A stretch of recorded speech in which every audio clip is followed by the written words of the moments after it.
अस्सलामु अलैकुम वरहमतुल्लाहि वबरकातुहू। जब भी कोई मुसीबत आए, कोई परेशानी आए, तो ज़ुबान से ऐसे कलिमात अदा नहीं करने चाहिए जिनसे अल्लाह तबारक व ताला नाराज़ हो जाए।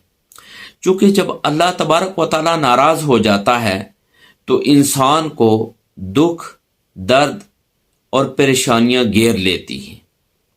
बाज़ औक़ात हम मुसीबत और परेशानी के वक़्त ऐसे कलिमात ज़ुबान से अदा कर देते हैं जिनसे अल्लाह तबारक व ताला नाराज़ हो जाता है। हमें ऐसा नहीं करना चाहिए और ऐसे कलिमात ज़ुबान से अदा करने चाहिए जिनसे अल्लाह तबारक व ताला नाराज़ न हो। इस सिलसिले में एक हदीस पाक आप समाअत फरमाएं।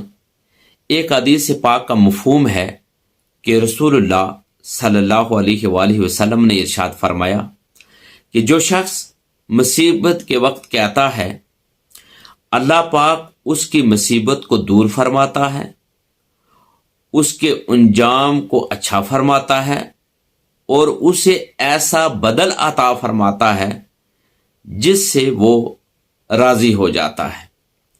यानी मुसीबत के वक़्त जो शख्स ये कलिमात कहता है, इन्ना लिल्लाहि व इन्ना इलैहि राजिऊन, इसका तर्जमा है बेशक हम सब अल्लाह के लिए हैं और हमने अल्लाह ही की तरफ पलट के जाना है।